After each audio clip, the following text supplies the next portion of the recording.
오늘 본문은 골로새서 3장 15절부터 17절인데 제가 읽도록 하겠습니다.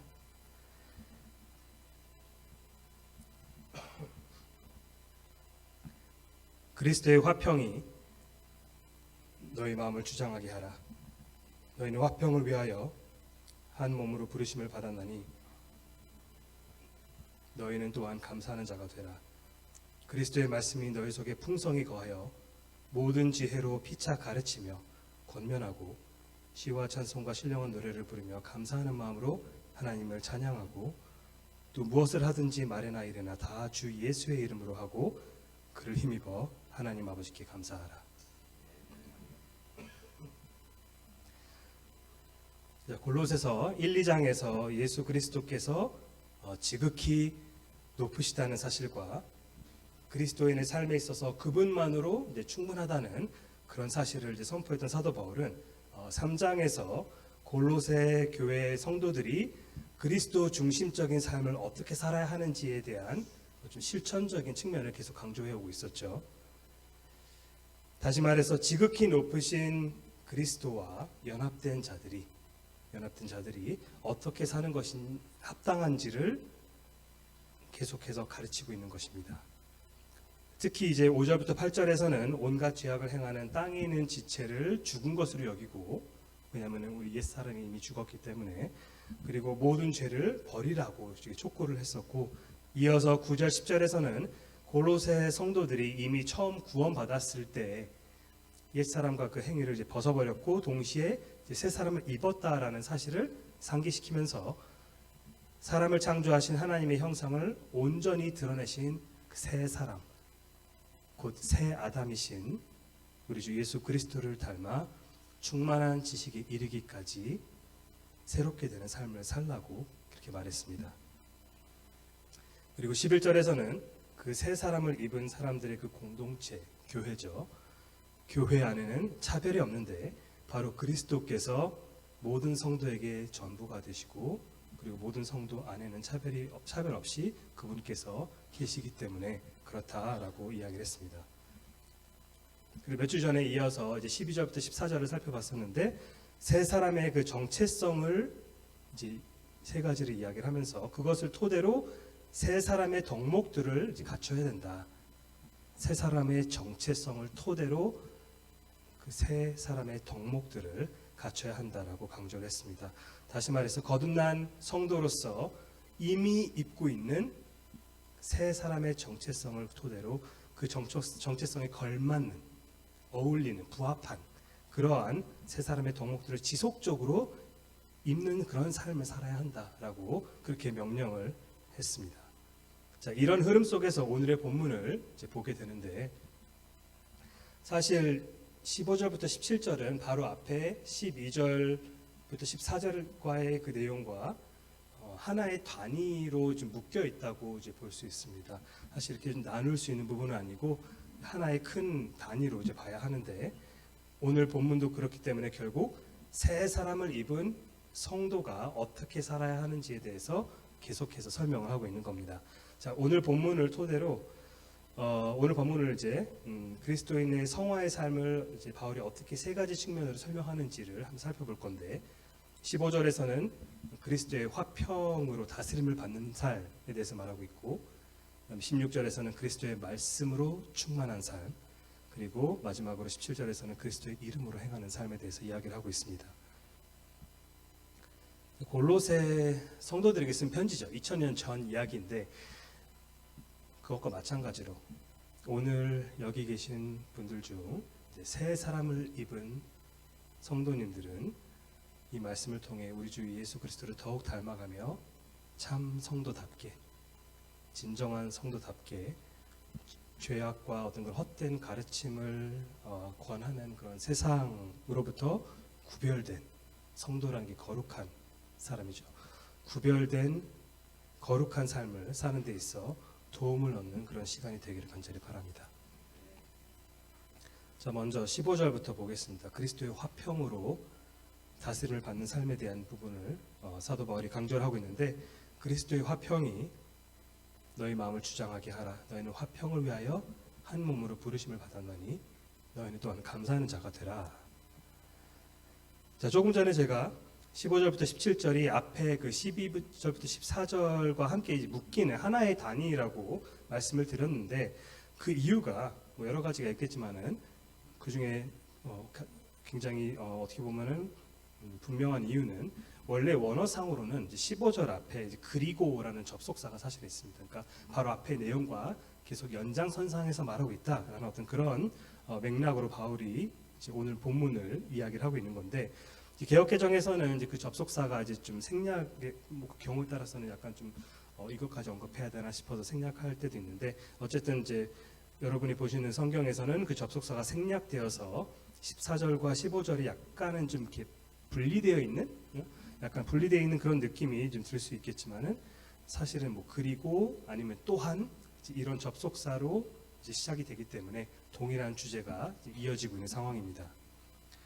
그래서 12절부터 14절에서 새 사람, 곧 예수 그리스도를 입은 성도들이 갖춰야 할 덕목들이 소개된 것에 이어서 15절부터 17절에서도 예수 그리스도를 입은 성도들의 삶은 이러해야 되는 것이다 라고 지금 말하고 있는 것입니다. 자, 개역개정에서는 이제 그리스도의 평강이라고 나오죠. 그리스도의 평강이 너희 마음을 주장하게 하라라고 그렇게 이제 표현을 하는데, 제가 본문을 읽을 때 조금 달리 번역해가지고 화평이라고 읽었습니다.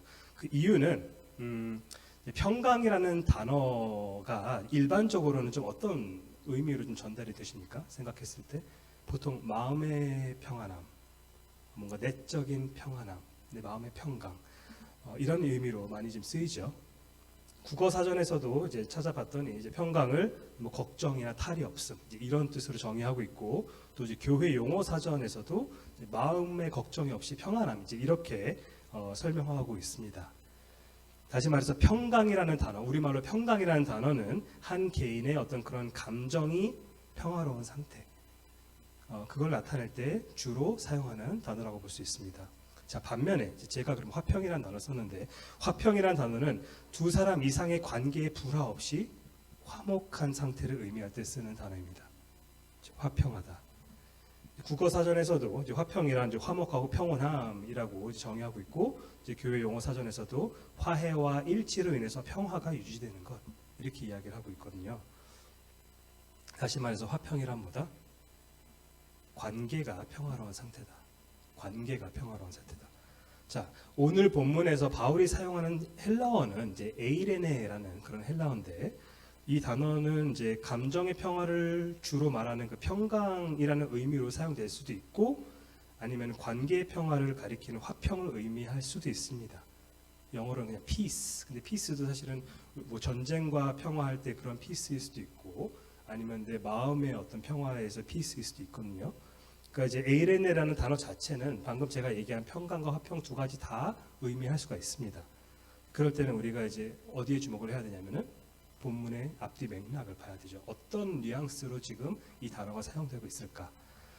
예를 들어서 여러분이 이제 잘 암송하고 계시거나 내지는 암송까지는 아니더라도 이제 적어도 여러 번 이제 친숙하게 이제 들었을 법한 구절인 빌립보서 4장 7절에 의하면은, 거기서 사도 바울이 그리하면 모든 지각이 뛰어난 하나님의 평강이 그리스도 예수 안에서 너희 마음과 생각을 지키시리라라고 나오는데, 여기서는 문맥상 평강이 맞습니다.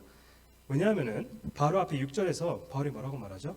아무것도 염려하지 말고, 아무것도 걱정하지 말고, 다만 모든 일에 기도와 간구로 너희 구할 것을 감사함으로 하나님께 아뢰라 라고 말하면서, 그리하면, 그렇게 하면은 모든 지각이 뛰어난 하나님의 평강이 성도의 마음과 생각을 지키신다라고 바울이 말하고 있죠.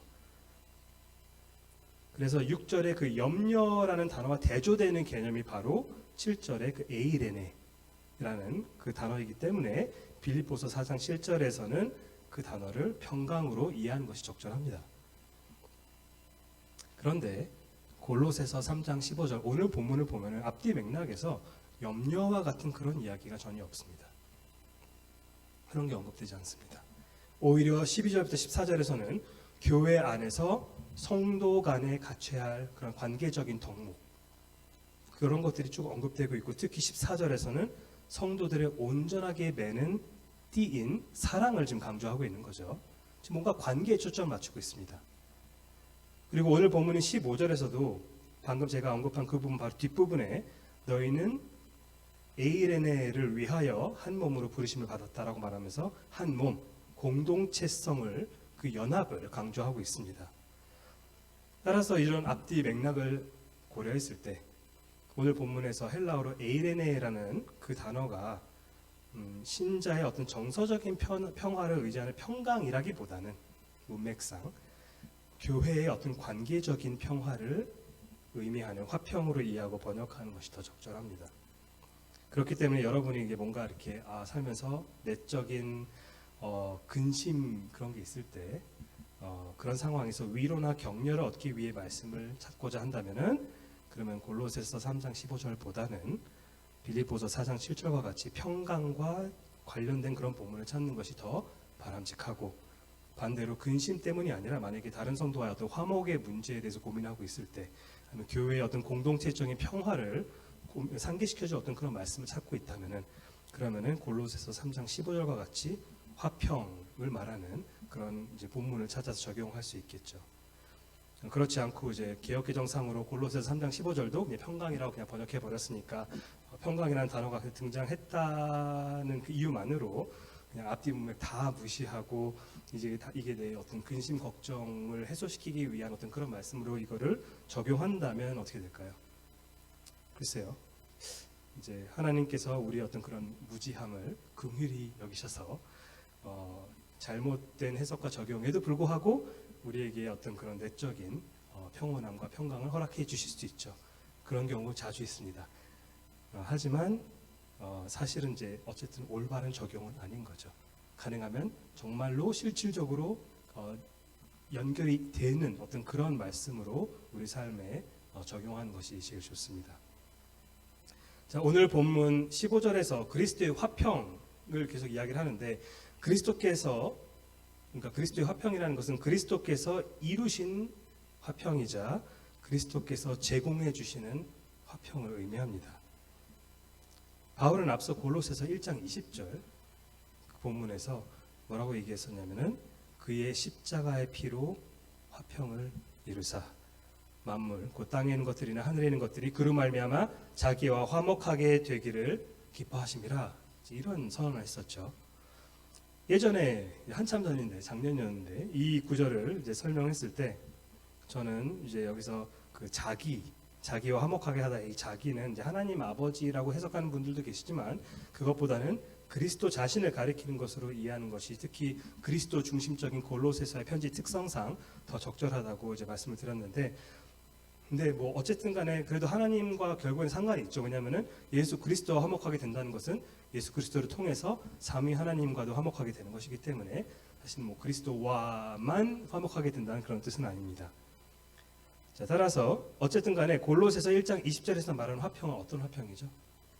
수직적인 화평입니다. 나와 하나님과의 그 관계를 이야기를 하고 있기 때문에 그렇습니다.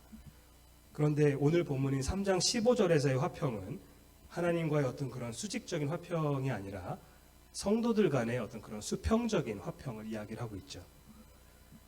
예수 그리스도께서 십자가 위에서 성취하신 그 구속 사역으로 이루신 화평은 먼저 거룩하신 삼위 하나님께 영원히 진노의 형벌을 받아 마땅한 우리 같은 죄인들 중에서 일부가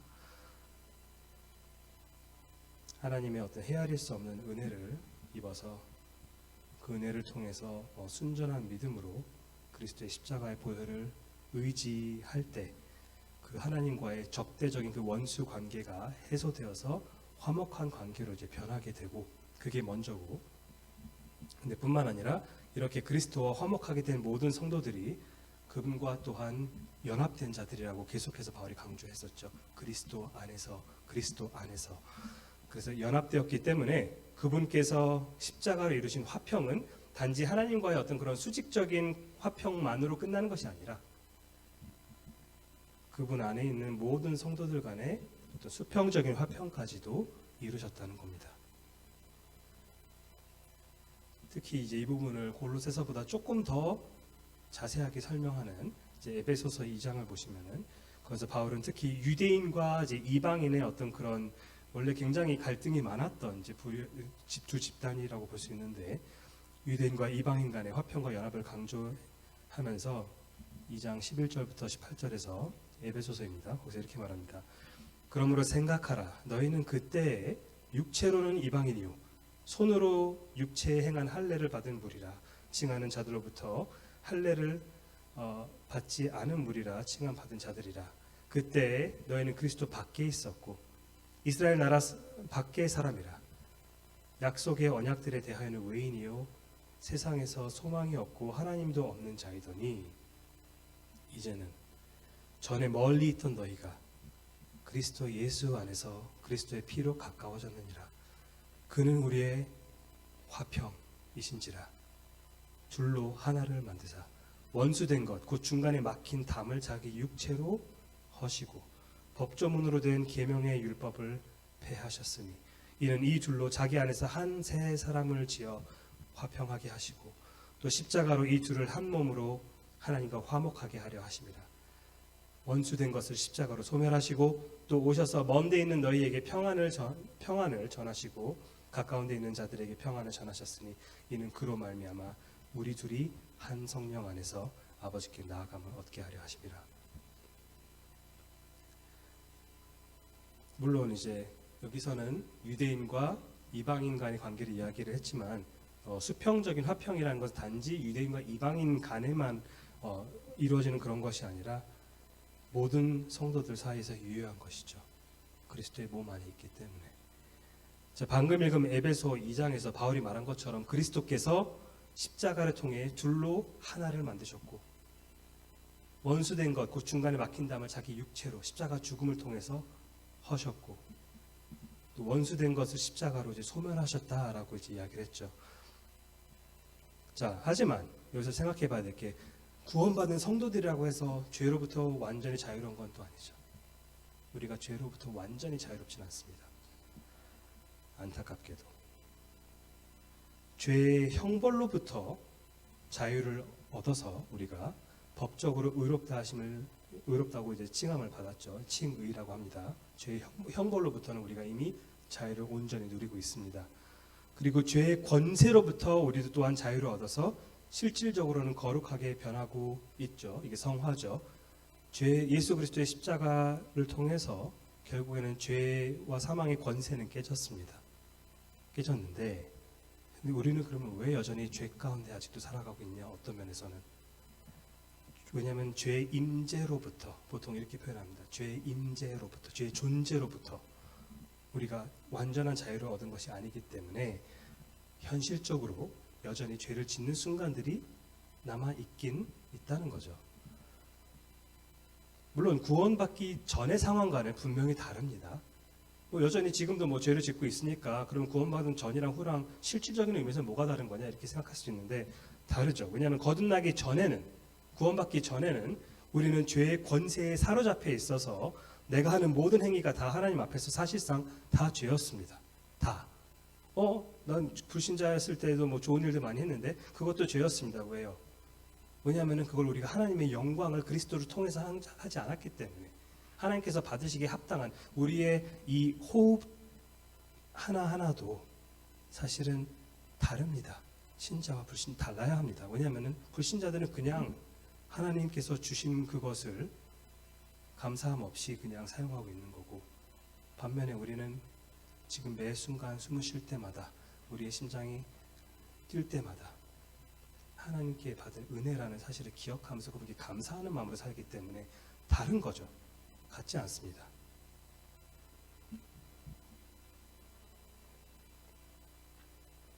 그래서 우리가 거듭나기 전에는 우리가 하는 모든 행위가 하다못해 그냥 날마다 하고 있는 일상적으로 하고 있는 어떤 그런 우리의 모든 어떤 호흡이나 이런 것조차도 하나님 앞에서는 그것은 죄였지만 거듭난 후에는 어떻게 됩니까? 죄의 권세가 더 이상 우리를 지배하지 않기 때문에 내가 하나님께서 기뻐 받으시는 순종을 전에는 불가능했지만 이제는 할 수 있게 되는 거죠. 그 길이 열렸다는 겁니다. 잠겨 있는 거랑 열려 있는 거랑은 완전히 다르죠. 그래서 우리가 순종을 실제로 할 수 있게 되었고 실제로 그렇게 하는 순간들이 있지만, 근데 아까도 말씀드렸다시피 동시에 죄의 임재가 우리 삶에서 완전히 사라진 것은 또 아니기 때문에 때로는 순종을 해야 하는 상황에서도 불순종을 하는 경우들도 있긴 있다는 거죠. 이와 비슷하게 그리스도께서 십자가로 성도들 간의 화평을 확실히 이루셨지만 성도 안에 남아있는 죄성 때문에 때로는 그리스도께서 온전히 이미 이루신 그 화평에 뭔가 반하는 어떤 상충되는 그런 행위들이 교회 안에서도 이루어지기도 합니다. 우리가 흔히 하는 말이 있죠. 완벽한 교회는 없다. 완벽한 교회는 없다. 그렇게 말하는 이유가 바로 성도 한 사람 한 사람 안에, 우리 한 명 한 명 안에 남아있는 죄성 때문에 완벽하지 않은 거죠, 교회가. 그런데 사실이지만 바울은 완벽한 교회는 없으니까, 우리 안에 여전히 죄를 지으려는 경향이 남아있으니까 라면서 이건 마치 뭐 어쩔 수 없는 문제라는 식의 어떤 그런 패배주의적인 어떤 그런 태도를 지금 취하고 있지 않죠. 문제의 현실을 인정하는 것과 직시하는 것과 그 현실에 안주하는 것은 하늘과 땅 차이입니다. 바울은 이미 그리스도께서 십자가로 화평을 이루셨다는 진리로 지금 어떻게 하라고 계속 촉구하고 있죠. 그리스도의 화평이 너희 마음을 주장하게 하라. 주장하게 하라. 여기서 주장하게 하다라는 동사는 헬라어로 이제 브라비오라는 동사인데, 사실 원래 문자적으로는 이제 판단하다, 뭐 심판을 보다, 통제하다, 다스리다, 이런 어떤 뉘앙스가 있는 그런 이제 동사입니다. 즉 그리스도의 화평이 성도의 마음 가운데 약간 판단하다 이런 뜻도 있었으니까 판단의 잣대로서, 아니면은 아까 심판을 보다라는 뜻도 있었으니까 뭐 심판 내지는 통치자의 역할을 하는 그리스도의 화평이 성도의 마음 가운데 그런 역할을 해야 된다라고 말하고 있는 겁니다. 어떤 상황에서 뭔가를 우리가 판단해야 될 때 그리스도께서 십자가 보혈로 이루신 그 놀라운 화평을 항상 우리가 기억하면서 그 화평에 부합하는 판단과 선택을 내리라는 겁니다. 물론 이제 공동체 내에서 이제 화평을 지금 이렇게 추구하라는 식으로 이야기를 했는데, 이제 공동체 내에서 갈등을 뭐 항상 피하라는 그런 뜻은 아닙니다.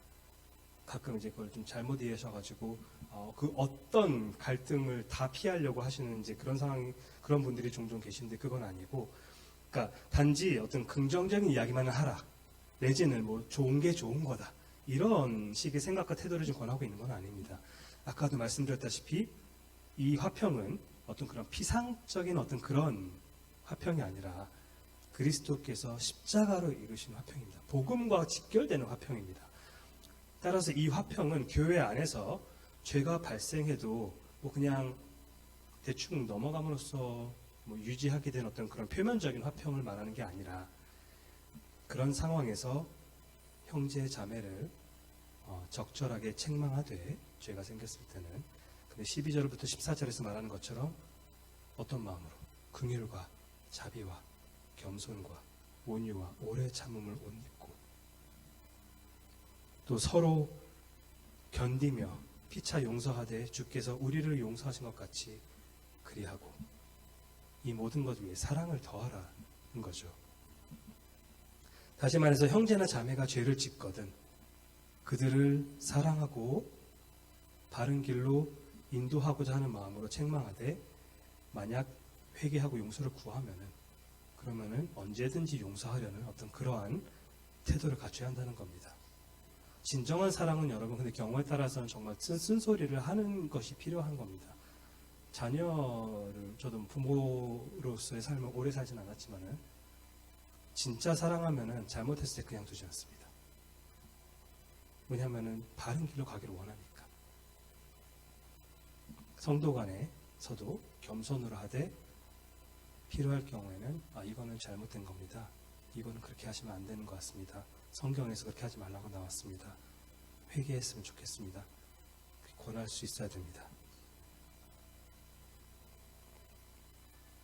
이런 것이 바로 주님께서 십자가에서 이루신 화평이자 그분께서 우리에게 실질적으로 요구하시는 어떤 그런 화평의 관계입니다.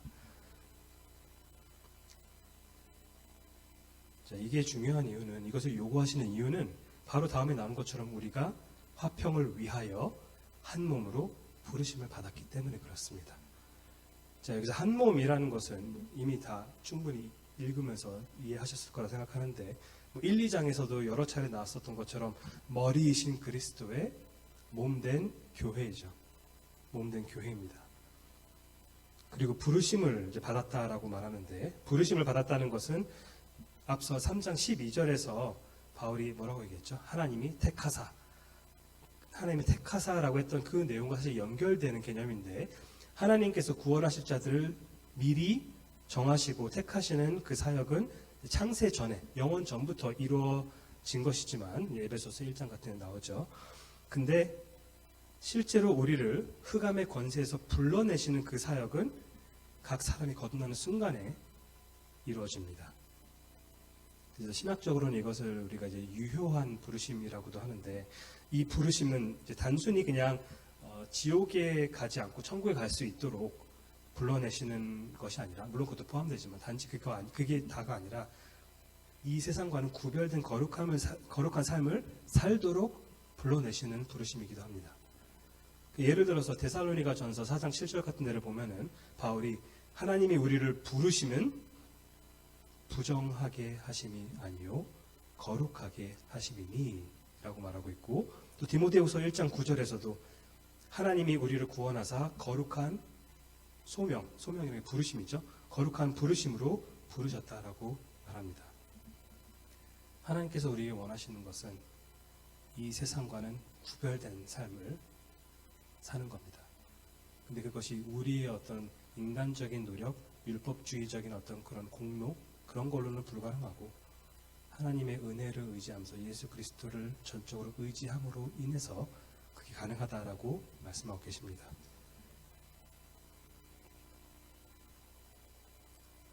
그리고 더 나아가 오늘 본문에서는 특히 하나님께서 구원하실 죄인들을 단지 개별적으로만 하나하나 이렇게 불러내신 것이 아니라 그리스도의 몸된 교회로 한 교회로 부르셨다고 이야기하죠.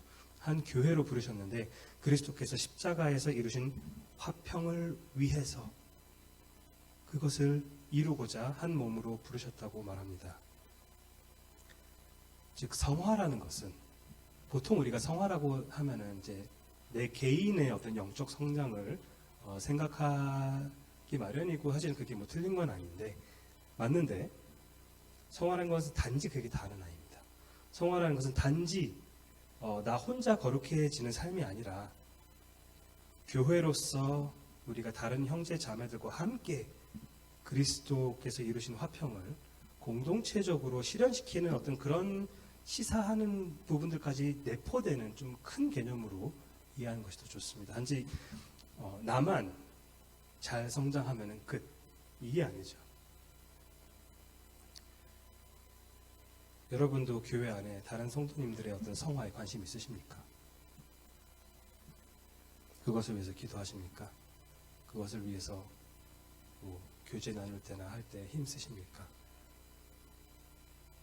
예전에 주일학교 아이들에게 제가 이제 복음 설교를 하면서 제가 그 친구들에게 이제 바라는 것은 단지 그들이 참된 믿음으로 십자가 복음 믿고 천국에 들어가는 것이 아니라 그게 다가 아니라 회심 후에 정말로 하나님께서 기뻐하시는 삶을 살기 위해 그들이 힘써서 나중에 우리가 다 같이 천국에서 만났을 때 그 친구들이 그 아이들이 저보다 더 많은 칭찬과 더 많은 상급을 받기를 바란다라고 이야기를 한 적이 있습니다. 왜냐하면은 첫째, 제가 동일한 삶을 산다고 전제했을 때 저보다 더 성숙하게 믿음 생활을 한 그리스도인들이 더 많으면 많을수록 누구에게 더 영광입니까? 우리 하나님께. 즉 성도들의 성화가 어떻게 보면 상향평준화될수록 성도들의 거룩한 삶이 더 상향평준화될수록 하나님께서 더 영광을 받으실 것이기 때문에 저는 그것을 적극적으로 원합니다. 그리고 둘째로는 제가 형제 자매를 사랑하는 마음은 그들이 저보다 더 큰 상급을 받는 것을 제가 질투하는 그런 게 아니라 오히려 함께 기뻐해주고 그리고 주님께 더욱더 그로 인해서 감사드릴 수 있게 되기 때문에 그런 겁니다. 그리고 이거는 주일학교 아이들에게만 해당되는 것이 아니라 여러분을 향한 제 마음이기도 합니다. 여러분들이 모두 다 저보다 더 큰 상급을, 더 많은 칭찬을 하나님께 받으셨으면 좋겠습니다.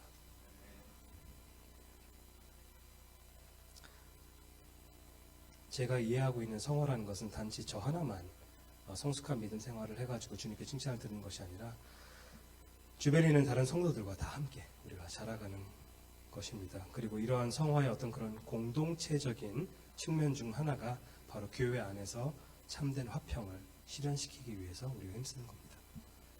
그리고 이와 같이 그리스도의 화평이 우리 마음을 다스리게 될 때 우리는 마땅히 감사해야 한다라고 본문이 말하고 있죠. 왜냐하면 이 모든 것이 하나님의 은혜로부터 주어지는 것임을 알기 때문에 그렇습니다.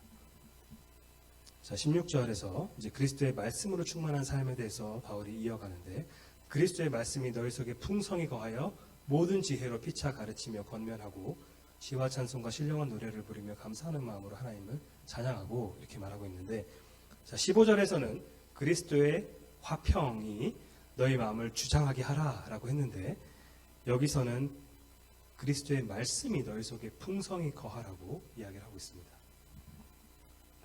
자, 우선 여기서 그리스도의 말씀이 이제 무엇을 의미하는지부터 이해를 해야 되는데, 여기서 이제 성경 학자들 사이에서 좀 의견이 좀 갈립니다. 어떤 이들은 그리스도의 말씀이 무슨 뜻일까? 어떤 이들은 그래서 그리스도께서 주신 말씀으로 해석하기도 하고, 그리스도께로부터 온 그런 말씀. 또 반면에 어떤 이들은 이거는 그리스도께서 주신, 그리스도께로부터 온 그런 말씀이 아니라 그리스도에 관련된, 그리스도에 대한 그런 말씀으로 이해를 하는데, 저는 이제 전자처럼 그리스도께서 주신 말씀으로 이해하는 것이 더 자연스럽다고 생각합니다. 사실 좀 많이 반반 정도로 갈려 있습니다. 이제 찾다 보면은. 근데 왜 저는 전자로 이제 이해를 하느냐? 이제 세 가지 이유를 좀 간단히 말씀드리자면, 먼저 15절에서 그리스도의 화평이라는 어떤 거였죠? 그리스도께로부터 온 화평이었습니다. 그러니까 그리스도께서 주신 화평으로 이해할 수밖에 없는 게 15절인데, 물론 꼭 그래야 되는 것은 아니지만은 지금 16절도 그리스도께서 주신 말씀으로 이해할 경우에 지금 15절과 좀 약간 일종의 대꾸 형태가 좀 예쁘게 이루어지는 그런 측면도 있고, 둘째로는 이제 1장 25절에서 사실은 하나님의 말씀이라는 표현이 나온 적이 있었습니다. 하나님의 말씀. 그게 언급되었을 때도 우리는 이것을 하나님에 대한 말씀이라고 해석하지 않았습니다. 그렇게 해석한 사람은 거의 없습니다.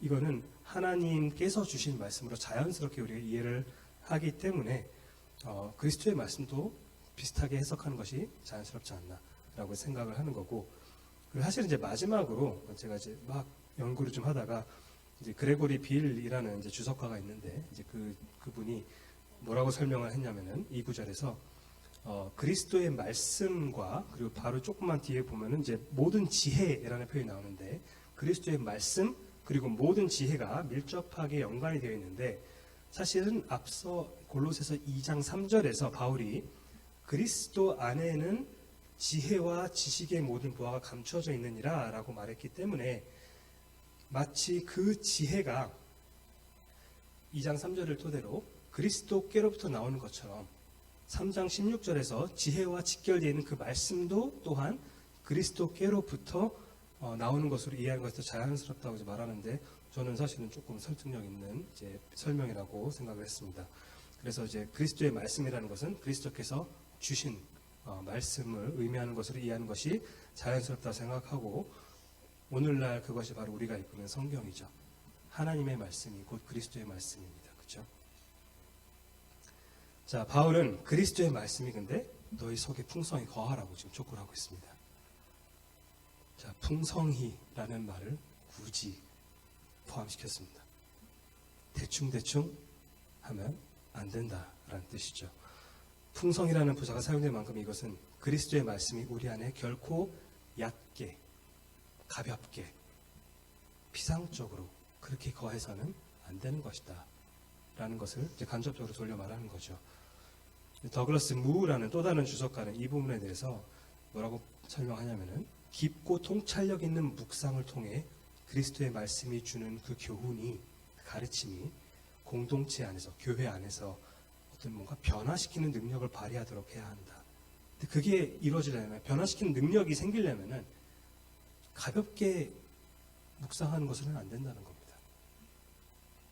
깊고 통찰력이 있는 묵상으로, 바울의 표현대로라면은 풍성하게 그 말씀에 대한 거하도록, 단지 양적으로만이 아니라 질적으로. 성경 통독 중요합니다. 중요한데 읽고 있는 말씀이 무엇을 의미하는지를 곱씹으면서 우리가 그걸 바르게 해석하고, 또 그 말씀이 내 삶 가운데 어떻게 적용되는 것이 마땅한지를 더 깊이 고민하면서 그 말씀을 실천하기 위해서 힘써야 한다는 거죠. 그런 목적으로 성경을 읽는 것이 아니라면 사실상 읽는 게 아니죠. 불신자들 중에서도 성경 1독 이상한 사람들 많습니다. 하지만 성경은 그들에게 있어서는 그 어떤 영적 유익도 되지 않고, 오히려 그들은 아이러니하게도 많은 진리에 노출되었기 때문에 그 진리에도 불구하고, 그 진리를 접했음에도 불구하고 복음을 거부한 그 죄는 하나님 앞에서 더 무겁습니다. 복음을 잘 모르고 죽어도 지옥 갑니다. 근데 복음을 충분히 알고 충분히 설명을 듣고 거기에 굉장히 오랫동안 노출되었음에도 불구하고 끝까지 그걸 결국에는 부인하고 믿지 않고 죽으면은 그 죄는 더 무겁습니다.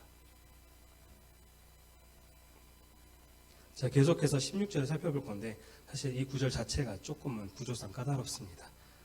우리가 읽고 있는 성경에는 아까도 읽었지만 그리스도의 말씀이 너희 속에 풍성히 거하여 모든 지혜로 피차 가르치고 권면하고 시와 찬송과 신령한 노래를 부르며 이제 감사하는 마음으로 하나님을 찬양하고라고 나오는데, 여기서 앞에 그리스도의 말씀이 너희 속에 풍성히 거하여 모든 지혜로 피차 가르치며 권면하고, 이 부분과 그 다음에 뒤에 나오는 시와 찬송가 하면서 쭉 하나님을 찬양하고, 이렇게 나누는 구조로 지금 개역개정 번역을 하고 있는 겁니다.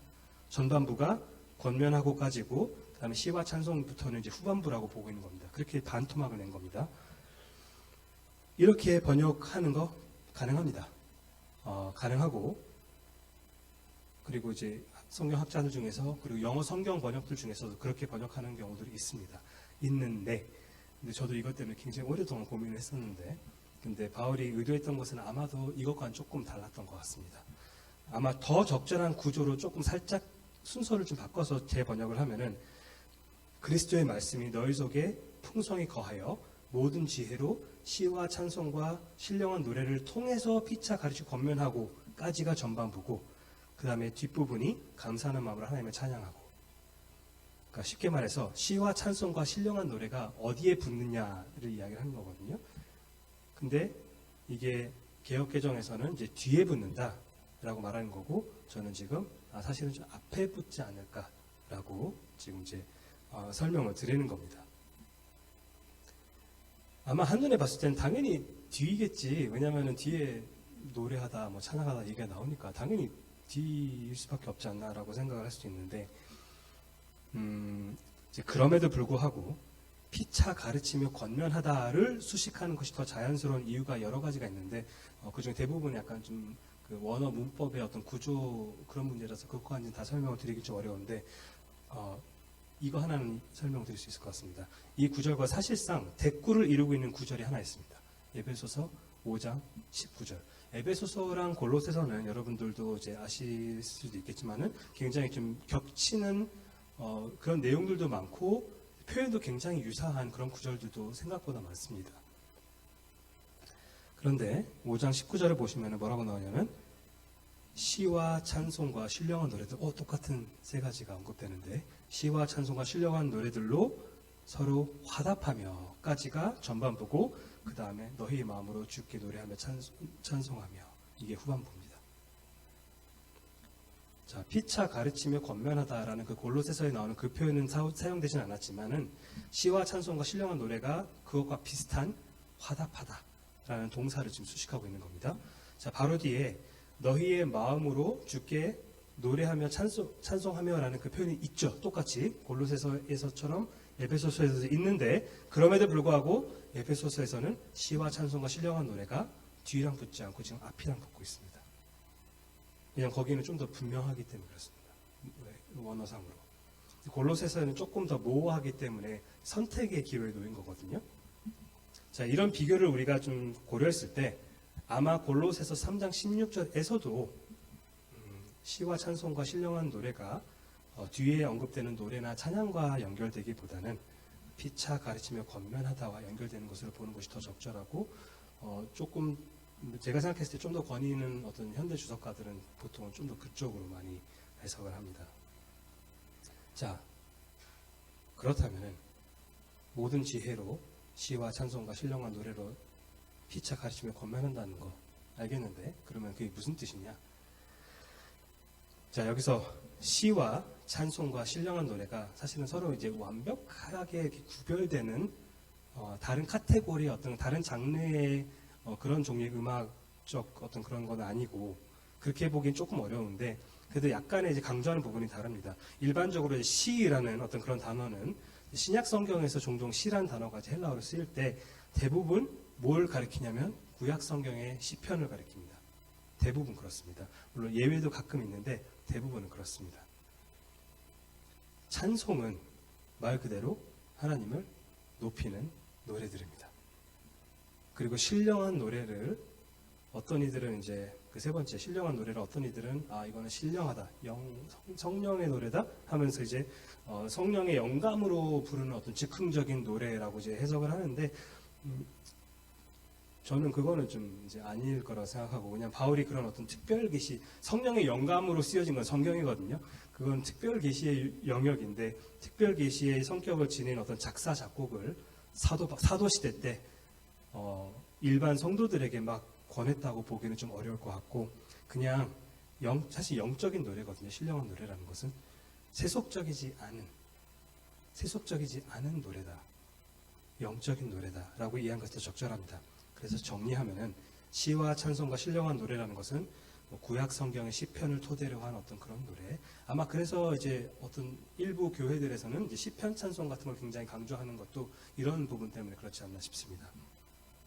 그리고 또 하나님을 높이는 그런 노래, 그리고 세속적이지 않고 영적인 노래를 의미한다고 볼 수 있습니다. 이 세 가지가. 자, 이러한 노래들의 어떤 주된 목표는 두 번째 단어인 찬송이라는 단어가 말해주듯이 하나님을 높이는 것입니다. 그게 1차적인 목적입니다. 이거는 바로 뒤에 감사하는 마음으로 하나님을 찬양하고 라고 나오는 부분에서도 다시 한번 확인되는 부분이죠. 이 목표를 상실했거나 아니면 주객 전도가 된 어떤 그런 노래들은 아무리 기독교적인 그런 가사들이 포함되어 있었어도 이제 진정한 찬송이나 바른 어떤 그런 찬양이라고 하기에는 조금 어렵습니다. 주된 목적을 상실하면 그렇습니다. 자, 그런데 이러한 노래들에는 단순히 하나님을 높이는 그 1차적인 목표만 있는 것이 아니라 그 외에도 부수적인 목표가 존재하는데 특히 아까 이 구절을 그 순서를 그렇게 이해를 하면은 그래서 그게 뭐냐면 부차적인 목표가 바로 피차 가르치며 권면하는 겁니다. 이런 노래를 통해서 앞서 1장 28절에서 사도 바울이 우리가 그리스도를 전파하여 각 사람을 권하고 모든 지혜로 각 사람을 가르치면 각 사람을 그리스도 안에서 완전한 자로 세우려 함이니 이렇게 이야기를 한 적이 있는데 거기서 사용되는 권하다와 가르치다가 지금 오늘 본문 3장 16절에서 나오고 있는 권면하다와 가르치다와 동일한 단어들입니다. 자, 가르친다는 것은 그냥 긍정적인 의미로서 이제 기독교 진리를 바르게 전달하면서 이해를 시키는 거죠. 가르치는 것. 어렵지 않은 개념인데 권면하다는 것은 보통 충고하다, 훈계하다 그런 의미로 이제 잘못된 행동에 대해서 경고하는, 주의를 주는 어떤 그러한 개념입니다. 근데 시와 찬송과 신령한 노래로 가르치고 권면할 수 있는 이유가 뭘까요? 왜냐하면 그 노래의 가사에 그리스도의 말씀이 담겨져 있기 때문에 그렇습니다. 그게 진정한 찬송, 찬양이라면 교회에서 부르는 찬양이 단순히 기독교적인 용어가 들어간 노래면 괜찮은 것이 아니라 정말로 성경적인 진리와 성경적인 교리를 바르게 대변하는 가사여야 하는 이유가 바로 이 때문입니다. 성도들이 찬양 시간에 노래를 부를 때 우리는 그냥 기독교적인 노래를 그냥 부르는 것이 아니라 1차적으로는 아까 말씀드린 것처럼 하나님께 영광을 드리기 위한 것이고, 그렇기 때문에 그 가사가 정말로 그렇게 영광이 되는 성경적인 진리여야 하겠죠. 근데 뿐만 아니라 두 번째로는 우리는 서로에게 그 가사를 통해 바른 것을 가르치고 잘못된 것을 권면하는 그런 셈이기 때문에, 그런 기능을 하는 것이기 때문에, 그것이 정말 성경적인 진리를 대변하지 않으면 우리는 그리스도의 말씀이 아닌 비진리를 가지고 서로에게 영향을 주고 받는 셈이 되기 때문에 그렇습니다. 그래서 그러면 영적으로 해롭습니다. 개인적인 차원에서도 공동체적인 차원에서도 성화를 방해하는 요소가 되는 거죠. 그렇게 된다면. 따라서 찬양 선곡도 사실은 정말로 이제 신중하게 해야 하는 것이고, 단순히 그냥 요즘 유행하는 곡이라고 해서, 유명한 CCM 찬양팀의 히트곡이라고 해서, 아니면 단지 그냥 내 취향이라고 해서 선곡하는 것이 아니라 이 곡이 정말로 성경을 토대로 한 노래가 맞는지를 제대로 점검을 하고 나서 이제 하는 것이 합당합니다. 그렇게 했을 때 비로소 교회는 진정으로 그리스도의 말씀으로 충만한 삶을 살 수 있는 거죠. 자, 마지막 17절을 보겠습니다. 그리스도의 이름으로 행하는 삶에 대해서 이야기를 하는데, 또 무엇을 하든지 말에나 이래나 다 주 예수의 이름으로 하고 그를 힘입어 하나님 아버지께 감사하라. 사실상 3장에서 사도 바울이 촉구하는 바를 한마디로 집약시키면은 17절로 정리가 될 수도 있겠습니다. 바울은 지금 무엇을 하든지라고 말함으로써 그리스도인의 어떤 모든 행실이 17절의 원리를 토대로 이루어져야 한다고 지금 강조하고 있는 거죠. 말에나 이래나 라는 그런 표현도 마찬가지입니다. 무슨 말을 하든 무슨 일을 행하든 우리가 다 주 예수의 이름으로 해야 된다라고 말하고 있는 거죠.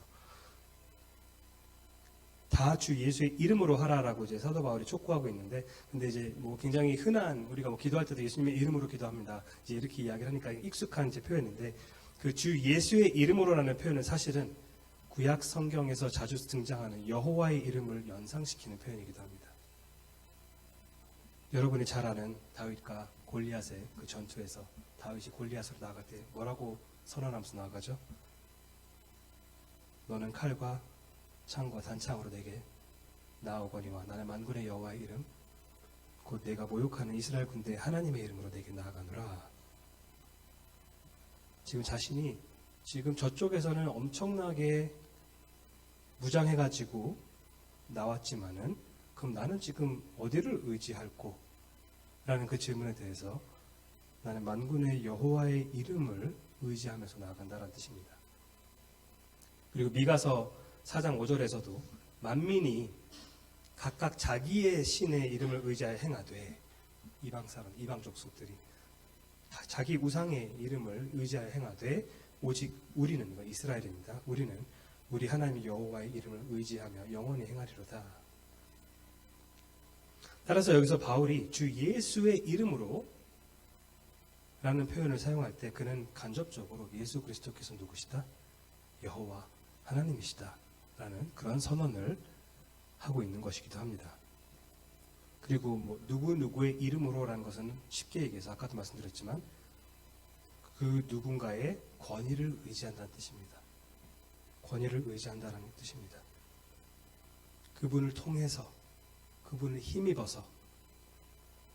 그래서 우리가 기도할 때도 예수 그리스도의 이름으로 기도합니다라고 했을 때는 예수님께서 우리의 기도를 어떤 그런 그 다리 역할을 놓아주지 않으시면은 우리 기도가 하나님께 상달될 수 없다는 뜻입니다.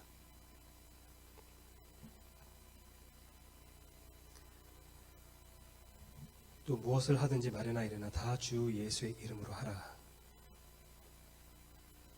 예수 그리스도의 권위를 의지하며 우리가 그분의 영광을 위해서 뭐든지 해야 한다라는 뜻이고, 굉장히 비슷한 구절로는 여러분도 많이 들어보셨던 고린도전서 10장 31절 그런즉 너희가 먹든지 마시든지 무엇을 하든지 다 무엇을 목표로 해라? 하나님의 영광을 위해서. 하나님의 영광을 위해서.